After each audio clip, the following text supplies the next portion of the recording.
All right, I think we're ready to get started. It's 7 o'clock.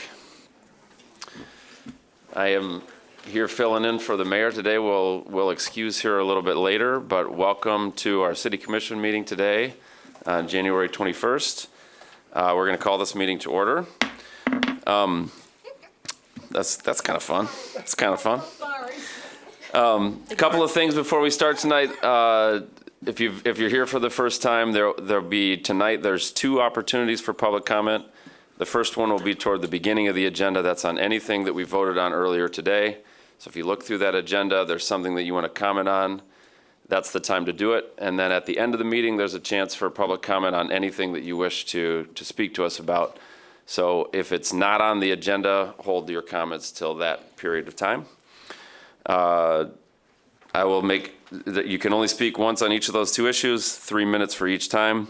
This really is a safe space, so if you do disagree with something that somebody says, please refrain from gasping or clapping or shouting or those kinds of things, because we want everybody to be able to express themselves freely. 2 weeks ago actually was a really great example of we had some disagreement in the room, and I think that it's really a valuable part of our democracy to be able to hear each other, and this is a space where we want that to happen. So if you please refrain from swearing, name calling, making derogatory comments. We will cut you off if you do that. So make it easy on me on my first meeting doing this, and don't do that, please. Thank you. So to start the meeting, we'll have a moment of silence. If you'll join me for a moment of silence. I'm going to do that right after. I was going to do that right after.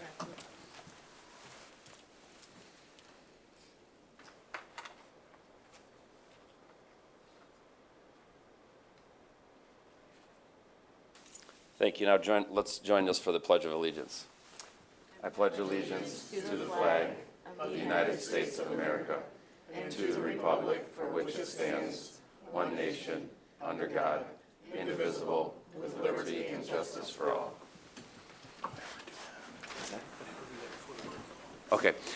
And we do now offer interpretation services, and so to share a bit about that. Thank you. Good evening. We are pleased to provide Spanish interpretation services for those in attendance this evening. This includes interpretation during the meeting and for those who want to provide public comment. If you are interested in this service, please visit the table outside the commission chamber. Muy buenas noches. Estamos complacidos en dar el servicio de interpretación en español para todos los participantes que necesiten la asistencia esta noche. Esto incluye la interpretación durante la reunión, al igual que asistir a aquellos que quieren suministrar algún comentario público. Si están interesados en este servicio, por favor visiten la mesa localizada afuera de las cámaras de la comisión.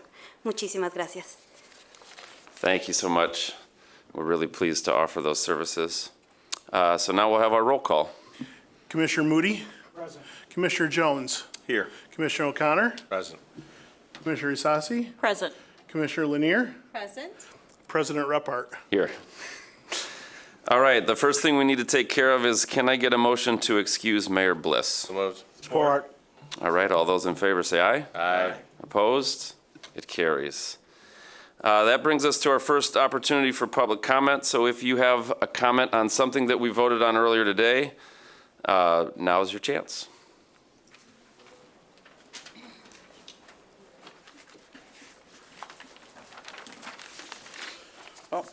Good evening, fellow veterans and citizens of Grand Rapids. This is the House of the People, Watson Miller reporting. Here to civilize public services and expose lunacy in high places. Need an interpreter for the machine gun Spanish. I told myself to spend over 700 days and 700 nights in Madrid, but the machine gun Spanish is way too. I speak slowly enough, so Spanish should be able to understand me. And they're the only ones who seem to have a problem. It's discriminatory to steal 2 of our public tables and back. We need to pick the table, okay, to do our work. Moving on.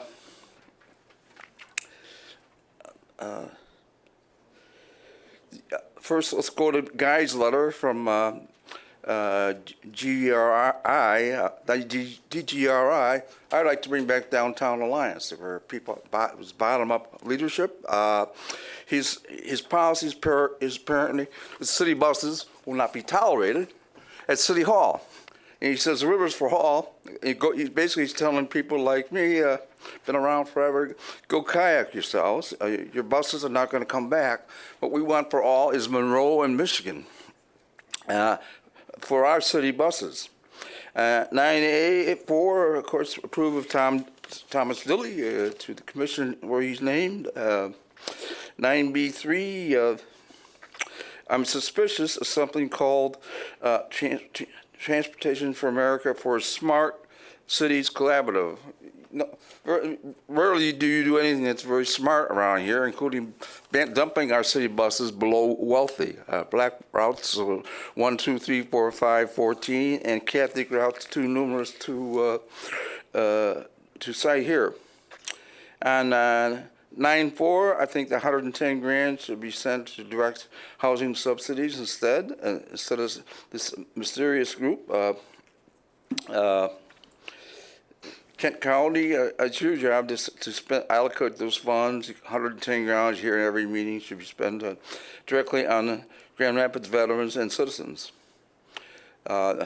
Next, on 6, we need to let's go to 2650 Burton. I kind of support it, but I don't see why they need the rehab. It would better off. At this point, I'd like to congratulate our new Chief Payne on a great state championship with several members of his family played a key role in winning. I opposed condos at 111 Lion because this is basically a motorcycle from Memorial Day on. Bill, It's your a time's up. motorcycle freeway. Anybody who else wishes to be heard on something that we voted on this morning? Or that we're voting on again tonight? The proclamation, Yes. the fluoride Yep. proclamation. I'm Teresa M. Schweller. I'm sure you guys probably remember me.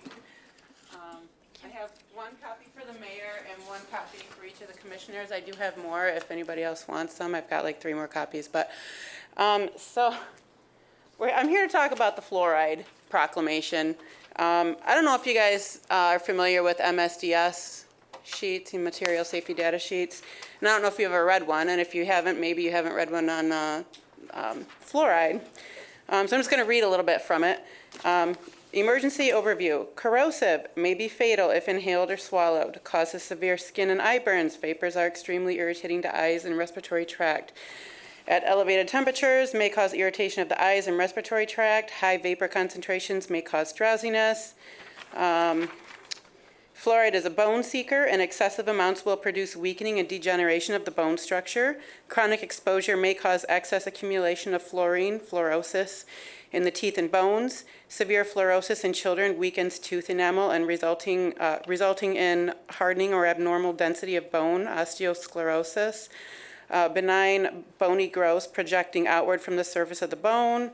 I won't go through all that, but the last line, there may also be heart, asthma, nerve, intestinal, and rheumatism problems. And I thought there was one more thing I wanted to read on here. So this is a second material safety data sheet, recommended use, and one of these things on this list is not like the other, so I'll read the list and you guys tell me what you think. It's not like the other. Sterilization of equipment, electroplating, tanning of animal hides, ceramics and glass etching, commercial laundry as a neutralizer for alkalis, hardening of cement, oil well acidizing, rust and stain removal for textiles, wood preservative, water fluoridation. Why are we putting a known neurotoxin in our water, and why are we celebrating it 75 years later as if it's like this great health thing? It's a neurotoxin. It's been classified as a neurotoxin by the Lancet. I was just kind of blown away when I saw Mayor Bliss's intent for today, and I'm really disappointed that she's not here tonight, because I really wanted her to hear what me and my friends have to say on it. So I hope you guys can maybe take that into consideration. I hope you'll go through and read all the highlighted sections. Took a lot of time to do that today for you guys. So, if you have more questions, please utilize us.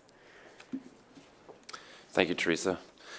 I do want to clarify, we did not vote on that particular item this morning. It was more of just an informational item. But since I botched that up earlier, we'll listen to you now, since there's a couple of you here who wish to speak on that. Thank you.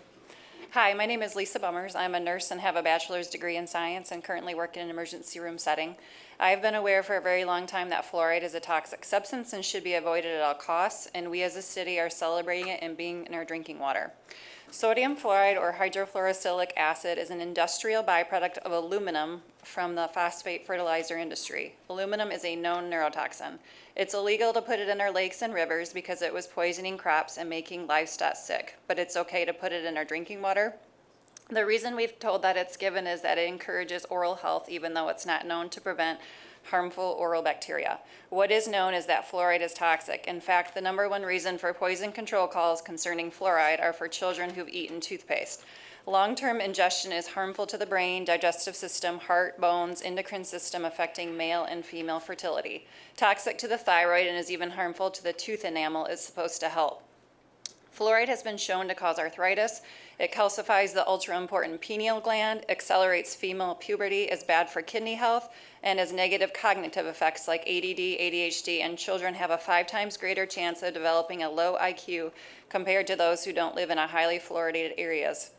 Fluoridation is a bad medical practice. It is the only chemical added to water for the purpose of medical treatment. The FDA classified fluoride as a drug. As a matter of basic logic, adding fluoride to water for the sole purpose of preventing tooth decay is a form of medical treatment.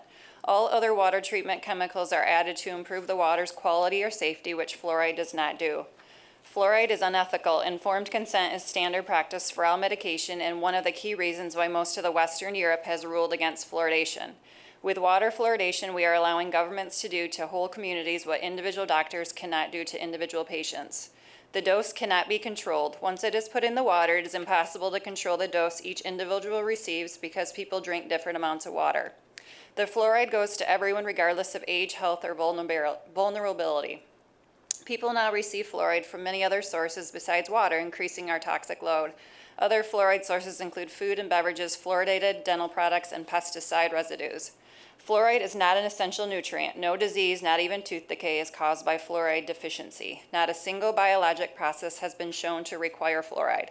On the contrary, there is extensive evidence that fluoride can interfere with many important biologic processes and accumulates in the body. No health agency in fluoridated countries is monitoring fluoride exposure or side effects. No regular measures are being made of the levels of fluoride in urine, blood, bones, hair, or nails of either the general population or sensitive subparts of the population, like those with kidney disease.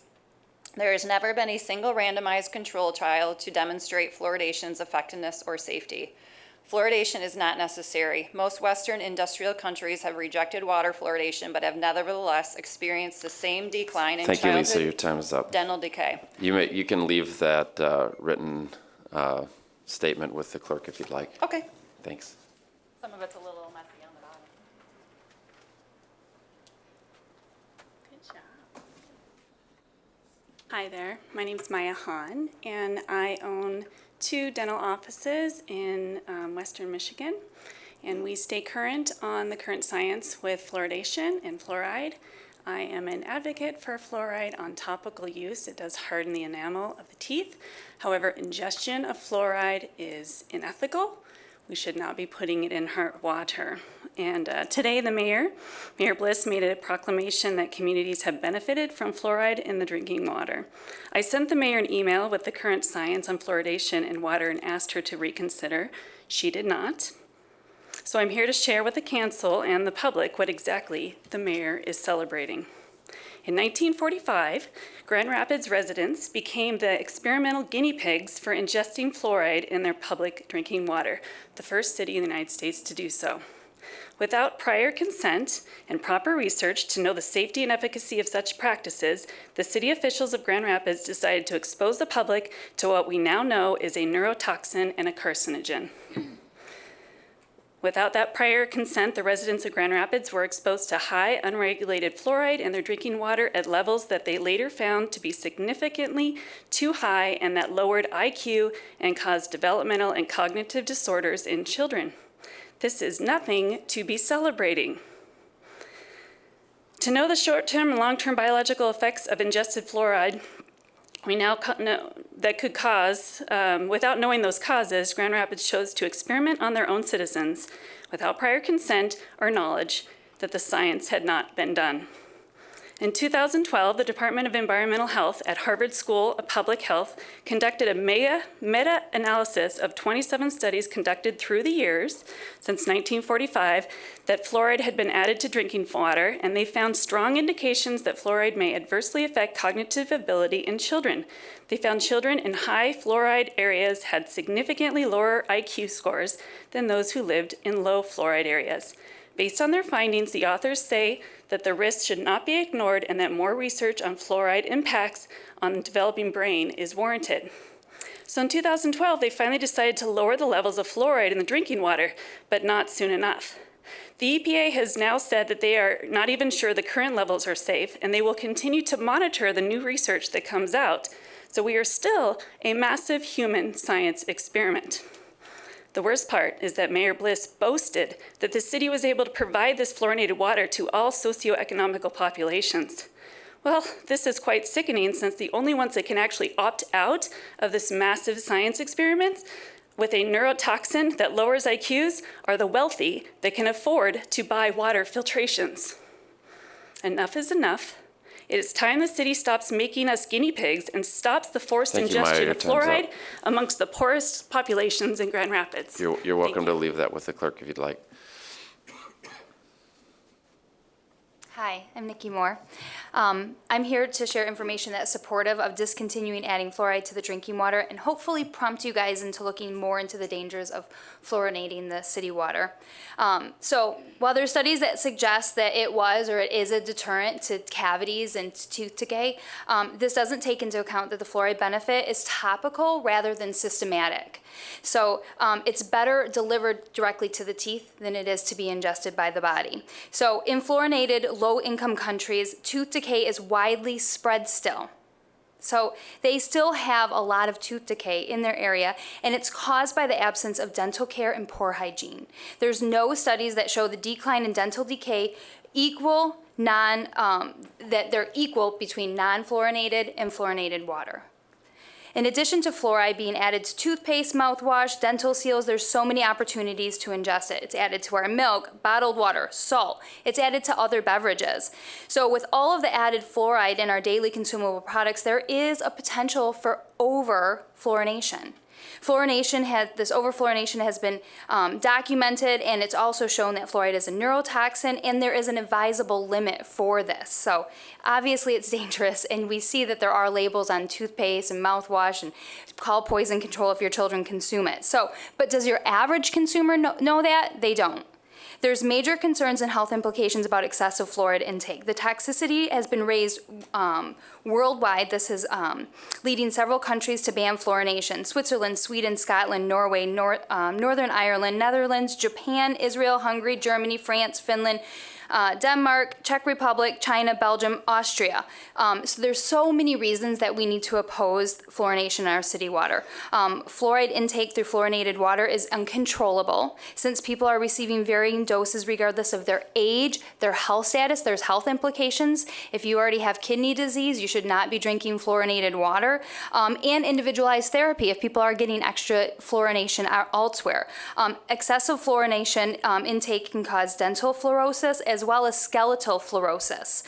So studies on animals and humans concerning fluoride intake showed neurotoxic and nephrotoxic, which affects the kidneys, and other adverse effects when even small doses are administered. In the case of adding fluoride to our drinking water, the risk far outweigh the benefits.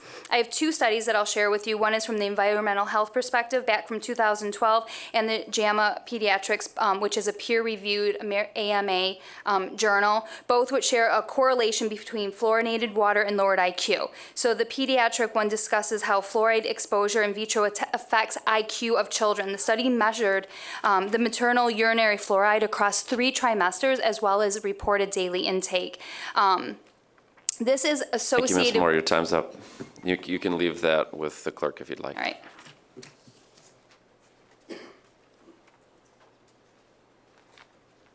Good evening. I just have a question, comment, kind of, on C2, the resolution for the property rehabilitation exemption certificate for 650 Burton. It doesn't specify if it's southeast or southwest. If it's southwest, it would be right by US 131, and that would be an auto body shop, and I would wonder why they would need any. It's southeast. It's southeast. Yes, sorry. Okay, it wasn't specified in here. And 2080 Union, is that adjacent to Samaritas, or is that an Yes. empty lot? Yes, Okay. it's all in the same project. Okay, thank you, that's all I want to know. Sorry. All right, we're going to close that public comment, and we'll move on to the approval of the minutes. Can I get a motion to approve the minutes from? So moved. Any discussion about the minutes? All those in favor say aye. Aye.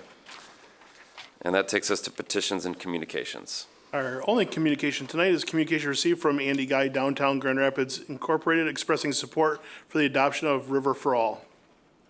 And our reports of city officers. Comptroller's report for the period of December 26, 2019 through January 8, 2020 in the amount of $15,170,528.77.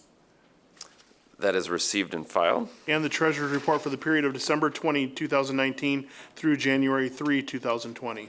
That is received and filed. Okay, so that takes us to our consent agenda. All of these things we voted on this morning with unanimous votes, and so with one voice vote tonight, we will approve them all. So can I get a motion? So moved. Support. Any discussion about our consent agenda? All right, all those in favor say aye. Aye. Opposed? It carries. Tonight, we have 2 ordinances to be adopted. The first one is a resolution approving a series ordinance for sanitary sewer system revenue improvement and refunding bonds, Series 2020. And for this, I first need a motion to give this immediate consideration. So moved. Support. All those in favor say aye. Aye. All right, Commissioner Moody, you want to tell us about this? Sure, Acting Mayor. I'll be happy to share this with you. A Series 2020 bond issue is proposed to provide up to $50 million in bond proceeds to provide funds to currently refund the outstanding System Series 2010B bonds maturing on or after January 1, 2021, and the principal amount of $1,450,000. The remaining proceeds will be used to pay all or a portion of the cost of the constructing system improvements and related components and public infrastructure directly affected by these improvements, which include carbon recovery systems for co-digestion of solids and concentrated waste, renewable gas conditioning systems, phosphorus recovery systems, sanitary sewer separation projects, other facilities, equipments, and improvements. Thank you. Any discussion about this item before we vote, a roll call vote? All right, go for it, Joel. Commissioner Moody, Yes. Commissioner Isasi, Yes. Commissioner Jones, Yes. Commissioner Lanier, Yes. Commissioner O'Connor, Yes. Commissioner Repart. Yes. And can I get a motion to give this immediate effect? Moved. Support. All those in favor say aye. Aye. Opposed? It carries. Next is an ordinance amending Section 1 of the Budget Ordinance 2019-19 for fiscal year 2020, Amendment Number 11. Moved. Support. All right, Commissioner O'Connor. You got Thanks, it. sir. This is just 4 items tonight. We have 3 which are related to personnel in the Treasurer's Office, the Fiscal Services Department, and the Community Development Department. And the final is the Economic Development Department. $200,000 is being allocated for the Third Ward Equity Fund for the Business Retention and Incentive Program. No use of contingent. Thanks so much. Any discussion about those from up here? This is also a roll call vote. Commissioner Isasi? Yes. Commissioner Lanier? Yes. Commissioner Jones? Yes. Commissioner Moody? Yes. Commissioner O'Connor? Yes. Commissioner Repart? Yes. And can I get a motion to give this immediate effect? So moved. Support. All those in favor say aye. Aye. Opposed? It carries. We have no resolutions or public hearings tonight. We will have plenty of public hearings coming up in the coming months, so please stay tuned and pay attention to our agendas. So now this takes us to our second public comment period where you can comment on anything you wish to be heard about. You'll have 3 minutes, and we'll open that now.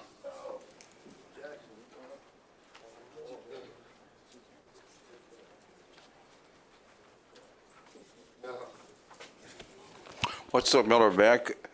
It's heartwarming to see these earnest young ladies are making such terrific presentations.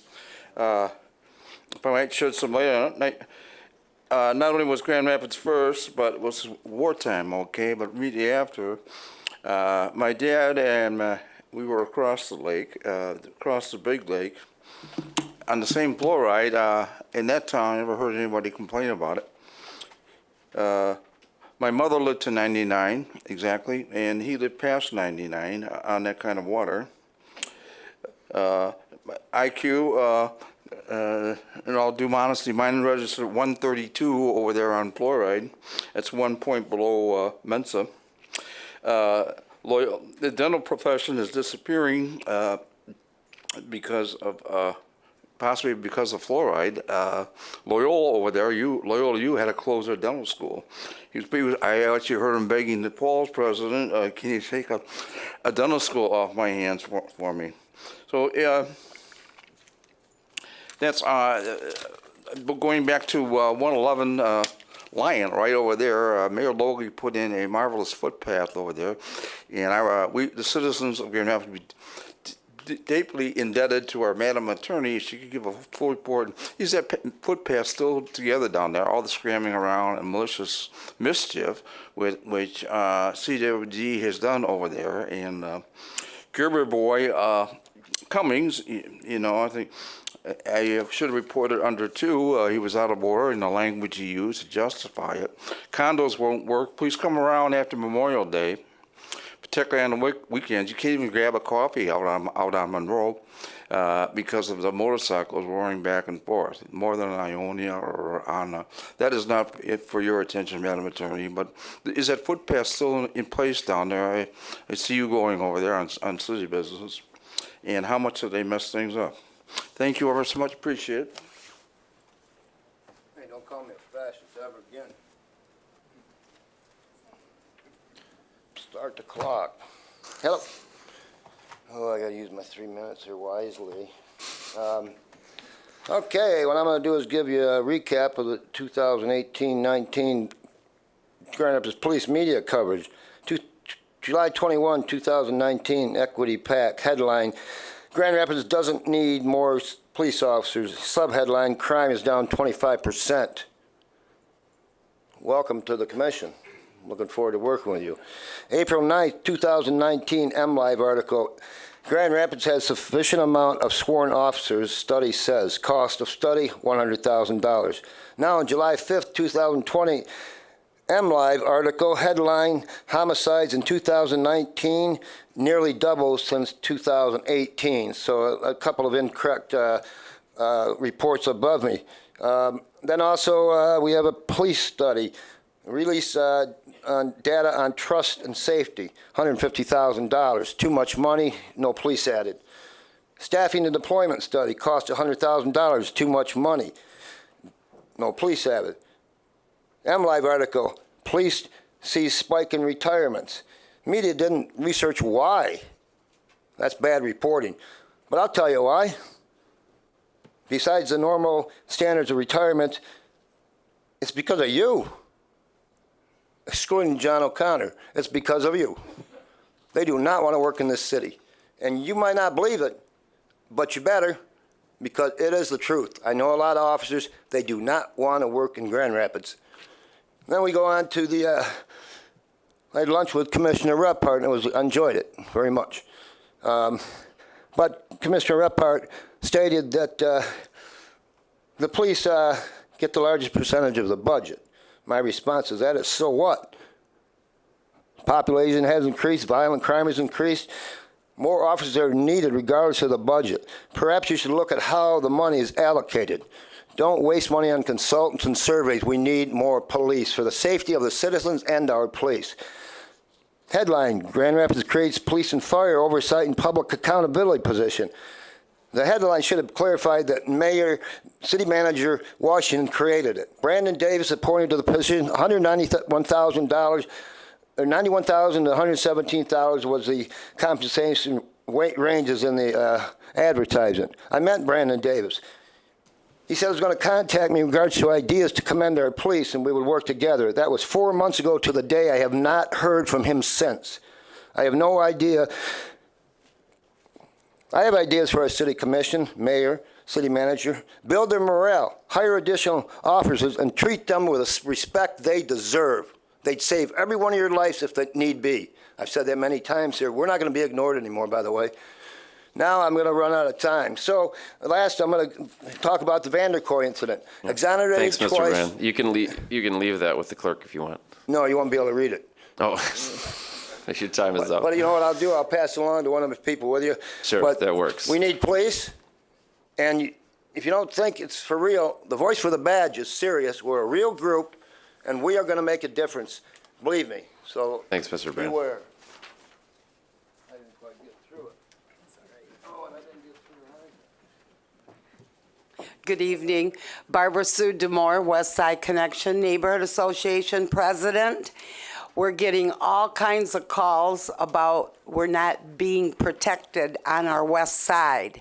A good example, New Year's Eve day, there was an incident on 12th and Alpine where a woman 74 years old was in her bed and somebody come busting through her window. She wasn't even dressed in her underpants. And the guy broke in, made her get out of her bed, made her go into her kitchen, go into her purse, and give him money. She called the police. It took over a half hour for the police to get there. Why? Because we're not covered there on the west side. The police were on another side of town, and she was just frantic. We're hearing reports of this all the time. Now, it should be a top priority because it's not the city that makes our neighborhoods, it's the neighborhoods that make our city. And if our citizens are not feeling protected, they're looking at you, city commissioners, and they're saying, are you doing your job? Are you thinking about why you were voted into office? Because protecting our neighborhoods is the most important endeavor that you should take up here. Parks, all these other things, housing, everything, they still need to be there, but police officers should be a priority. And I'm echoing what John Brand says here. It's true. Behind the scenes, and you hear police officers, they have families to go home to, and they're not being protected themselves because they're so short-staffed. And now downtown, we're going to build a big high-rise. That's wonderful. And you sold the property down there for $3 million. Take $1 million of that money and put it into the police budget and get us some more police officers for the whole city to protect our neighborhoods. Thank you. Thanks.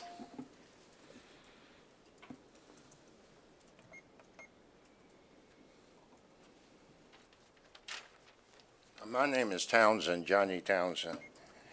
I live in Grand Rapids. I'm here because I'm here for an incident that happened 42 years ago. And I know that there's nothing can be done about it now because there was nothing done about it back then. and there will be nothing done about it now. But like they said, you need police officers, but you need good police officers. And these are two that you definitely didn't need, and these are the two kind of that you shouldn't have to hire again. It says here, Johnny Townsend and Joe said they was playing around with a butcher knife. They got drunk and played around with a butcher knife. It said up here, witness dispute police account saying shooting was unnecessary. It was very unnecessary. They got on here where if one police officer had one arm, the other had another arm. And Officer O'Connell said here that the knife was 3 inches from his heart. If two polices is on one side of the guy, one is on this side, one is on the other side, how is it possible that a knife could be 3 inches? This man, Joe Edwards' last word, I was one of the people at this incident. This man's last words to Officer O'Connell, if he's still alive, was, "Officer, I am not after you." That was his last words. I gave a copy of this to the new chief. The man was killed in 1977, and the man was killed because at the time, I didn't say this at the time, the man was shot because he was living with a white girl. He was shot because he was living with a white girl. I called Officer Zamaitis, the one that did the shooting, the next night, and asked him, had he been to that address before? He said, maybe, I don't know, but he had been there several times because this guy and this lady both was alcoholics, and they would get drunk and argue almost every weekend. But the reason that the guy got shot is because he was living with a white girl. Now, it doesn't make any difference whether you got on a blue suit or a white sheet.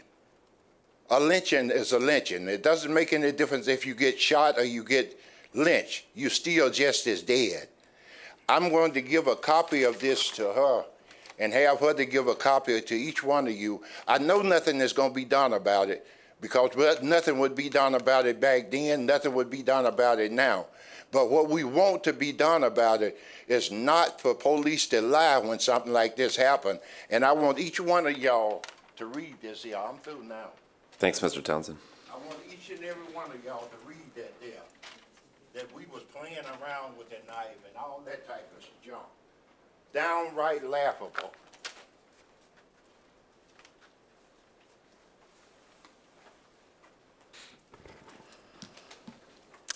My name is LaDonna Norman.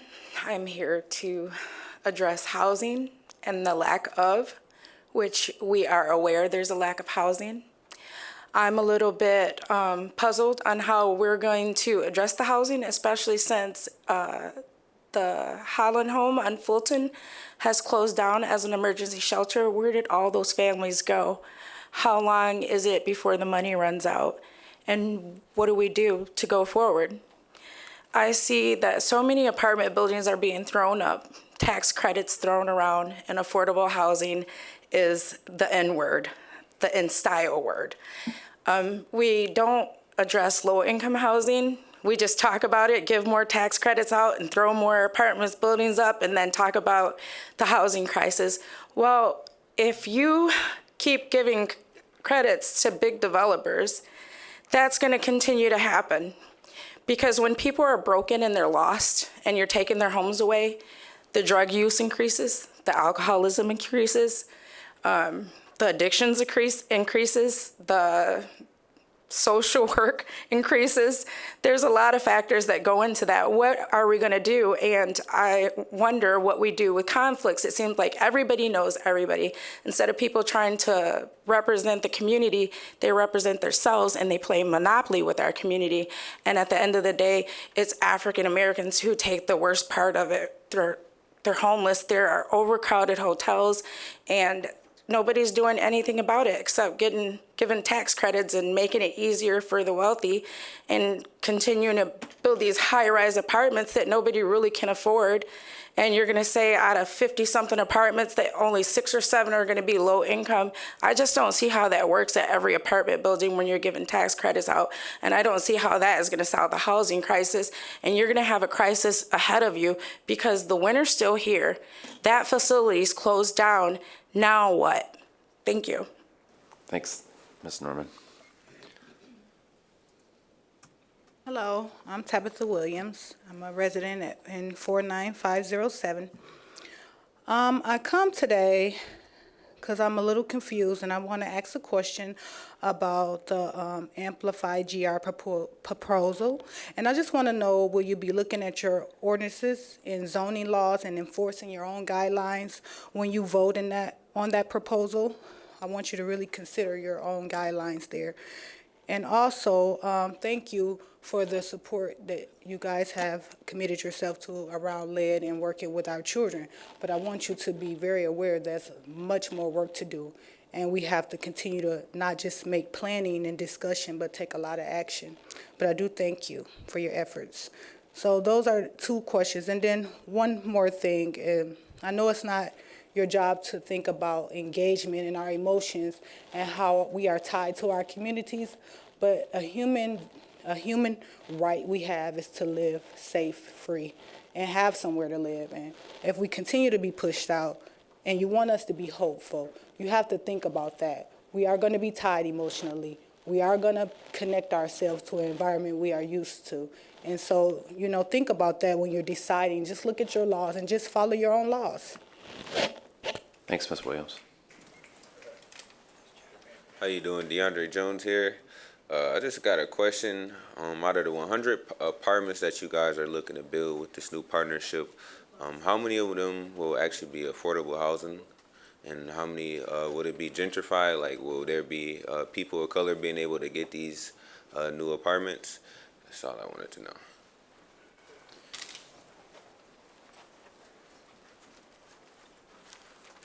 My name is Elijah Libet. I am a small business owner in the 3rd Ward, and I think it was Sunday, I had this article. It says that the grants are available for 3rd Ward businesses. I read the article. I looked for the application online. I could not find nothing. My problem with this is that it came in the Grand Rapids Press, and technology is moving forward. Is this the only place this is being found? And how do I get the application? How do I get any information about it? And not just for me, but it's a lot of other people that want to partake in this or see if they are eligible for it. And we have no way to, I call every day since I had this article to try to figure out how do I get the application? What is the criteria? What do I go to? It explains, but it doesn't. It says something about the site in here, but I can't find it. It's not findable in the online. Yeah, thank you for that feedback. As Eric will follow up with you. We'll make sure you get the information. Thank you.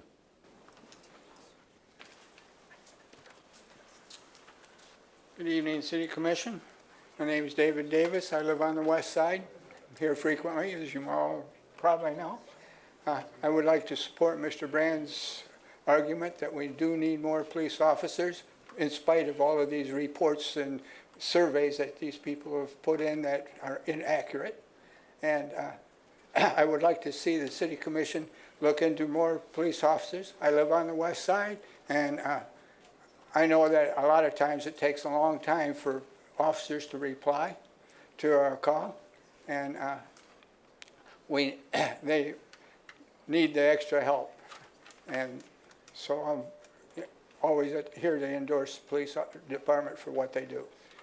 And as far as housing for the homeless, I live in a low-income housing facility. It was brand new. The people they put in there do not know how to live in a beautiful building like I'm living in right now. And there's more to being homeless than just putting them in a nice home. We have to do something to educate them and bring them up to par with living as civilized citizens. And there's a lot of people in town that really do not want to live in a home. They want to live on the streets. They have no ambition to find a place. I walked down Monroe Center today, and there's a man laying on the sidewalk. He's been there several times when I walked down Monroe Center. He's wrapped up in a bunch of blankets and stuff. He's got wine bottles and all kinds of stuff around him, and there's trash all over the street right there. And this man apparently doesn't want to live in a home. And I don't know what the answer is to that, but this is something that these people that are seeking to help the homeless have to address more than just giving them a home. They have to help them live in a home as an important person. And we have a serious problem with our society today with drugs and alcohol and all of that, and we have to work with that as well. And I hope that we can do something to help these people bring themselves up to where they would be respected of themselves. They don't respect themselves. If they don't respect themselves, they're not going to respect anybody else. Thank you for your time. Thank you for your efforts in this. Thanks, Mr. Davis. Hello, my name is Cornell Clark. I know you got a lot going on. I don't expect y'all to be the Supermans of the world of today or whatnot. But with today, is it possible that with the housing getting built, is it that can y'all build houses or it just got to be apartment complexes? The saying that to say, will y'all give people somewhere to have forever or somewhere where they just be in there and before you know it, the prices of living go up, so they got to either afford it or move out? I was just saying, I don't know, like the open fields turn into apartment complexes in a society or a circle of people moving in, moving out, moving around. But what happened to the houses or the homes or people have something like where grandma house at or mama house or, you know, somewhere to go to that be there for a while? I don't know. Just throwing some things in the air. But all right. Thanks, Mr. Clark. Before I get started, can I give? Here, why don't you hand them here and I'll pass them out. They actually go to certain people because those individuals were included in the meeting. So that's why I'm handing them to certain people. This one is for the mayor. I'd rather give it to her in person. That's what she can't say. She didn't get it. That right there, my name is Rodney Perry, Sr. I'm again here on behalf of the property at 1906 Rosemont. As I was here last time, I told you that I'd done some praying for you all, and he said he would take care of my battle. I'm not here to fight. That fight is over. You may be aware or not aware. You've lost and don't even know it. But anyway, just to give you some information, that's why I'm here today. I received an email from Ms. Hitchcock. It took me about a month to get it, but I received it. And she said, you dealt with me in a fair and equitable way. In that packet, you have a court order establishing me as the owner of the property, establishing me to receive the PRE. From the date of the order, which is January 25th of 2018, you had 20 days to correct the situation. You all didn't send anybody to my house until November of 2018. So clearly, you were not in compliance with the order. That part is, you can't mistake that. The next part of her email, excuse me, said that she disagreed with my interpretation of the law. It's not my interpretation. If you turn to page 1.5, it tells you exactly a person who is a partial owner of the property by reason of interstate succession. That's me. There's no interpretation. That's the law. The next part of that is she says you were aware that the city is aware of at least one additional person, one additional heir. Again, you can be a partial owner, which is me and my sister. That's the law. That's not my interpretation. You say I ignored the legal process of estate administration with regards to the decedent's heirs. Well, if you turn to page 4, number 2, letters H, I, J, and K. They all deal with probate documents that were submitted 3 years ago. So I have no clue why she's asking me about determination of heirs when that information has been already provided to you. So now we make our way down to what's legally allowed to do under state law. The court order says you had 20 days. After that 20 days, you were supposed to add interest onto the money that you owed me for overpayment. You didn't do that. I know you didn't do it. You know you didn't do it. I can add too. Okay? That's clear. We've already went through that. But now you want me to pay interest on incompetence, on neglect, on discrimination, all on your part. Now my question, I see these two officers back here. I know they have an expectation of people in this city to do. I'm sorry, Mr. Perry, your time's up. To do what's expected of them. How can you expect us to do what's expected of us, and you yourselves won't obey the court order yourself? Good morning, or evening, ladies and gentlemen. My name is Jack Potts, and I'm also from Voice for the Badge. I'm not only here for Voice for the Badge, but I'm here for Elijah, his mom's group, Mothers on a Mission for Against Violence. He needs some money. Needs some money to help his group continue to do what he's doing. I've seen so many good things that he has done, and I really think he deserves some money. And when it comes to less police officers in Grand Rapids, means the city people are less happy. Happy people means a happy city. So let's put some more police officers on. Let's do it quickly. Thank you. Thank you so much. Hello. Esteban Moreno, retired GRPD. I'm here on behalf of Voice for the Badge, as well as a retired officer of GR.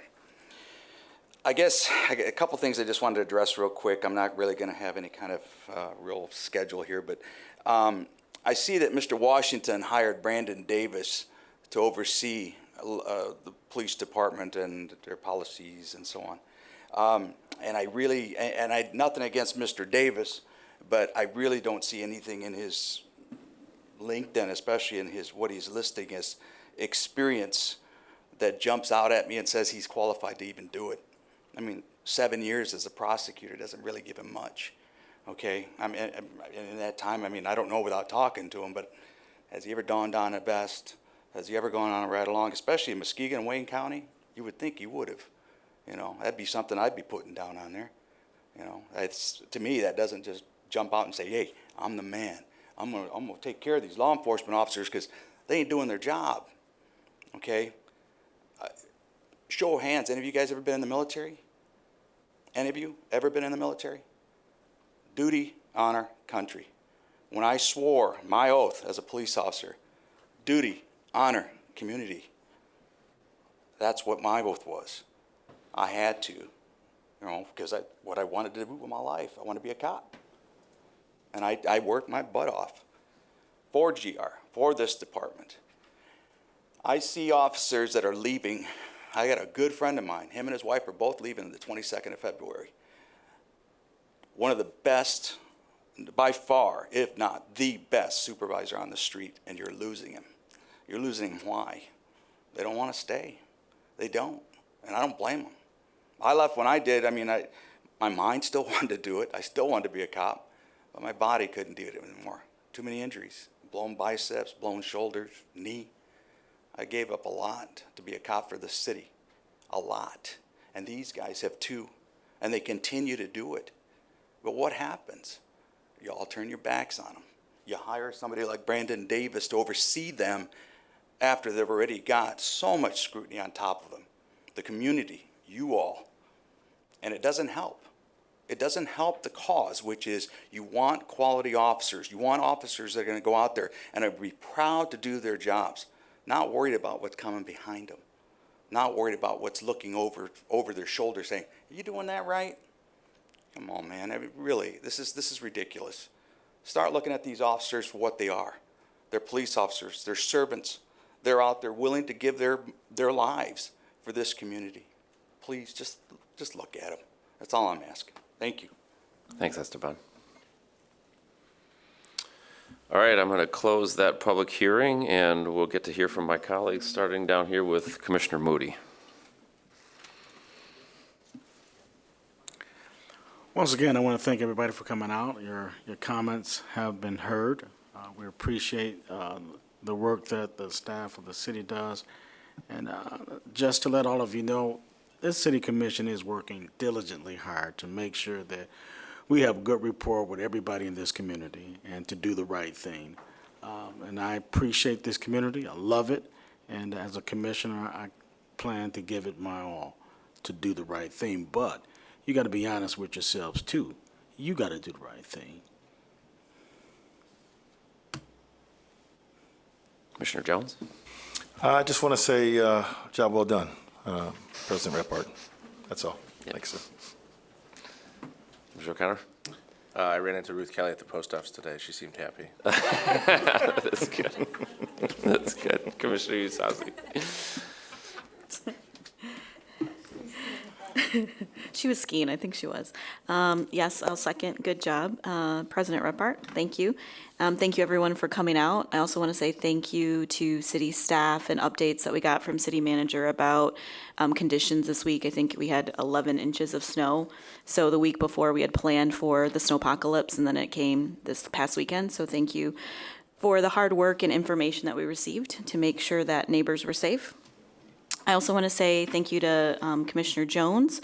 Yesterday, in his day job, Urban League held the 20th annual corporate breakfast recognizing Martin Luther King Jr. Day. And I wanted to share this quote as we think about what's in front of us at the commission. Cowardice asks the question, is it safe? Expedience asks the question, is it politic? Vanity asks the question, is it popular? But conscience asks the question, is it right? And there comes a time when one must take a position that is neither safe, nor politic, nor popular, but one must take it because one's conscience tells one that is right. So, thank you. Thank you. Commissioner? Good Lanier. job. I'm sorry I laughed earlier at the beginning. I'm so sorry. When you hit the gavel, it was just cute. You probably didn't want to hear that either. Thanks to everyone who provided comments this evening. Mr. Libby looks like he left. I hope that he was able to get his question answered. These are some challenging issues that have been brought before us this evening, but I'm very appreciative of the input that we've received. And Commissioner Isasi, over the weekend, I was with a snowplower watching and trying to get up this really heavy snow. And, I have another appreciation for the work that's done by our employees because it was heavy snow, to get up just in your own yard. But it was, even challenging sometimes for the driver that I was with. So thanks for mentioning the kind of the snowfall and where we are. Thank you. City Clerk? City Attorney? It's cute. City Manager? Yeah, my appreciation for the staff that responded to the inclement weather and what they do day in, day out. Thank you for your work. Also, I want to thank the staff this morning for a very thorough briefing on several economic development items, economic development mobility, and with the collaboration with the community on developing a strategic partnership, as well as I think a very creative proposal that was brought forth for affordable housing here off of here downtown. So thank you for that work, and also want to just remind the public. I had a question about some of the stuff about being found on the website, and I tried to search the business retention program, and if you enter business retention, it'll come up, the application and process will come up as part of the first search result. So thanks a lot. All right, thank you all for expressing yourselves passionately and respectfully and making it easy on me for this. With that, we'll adjourn for the night.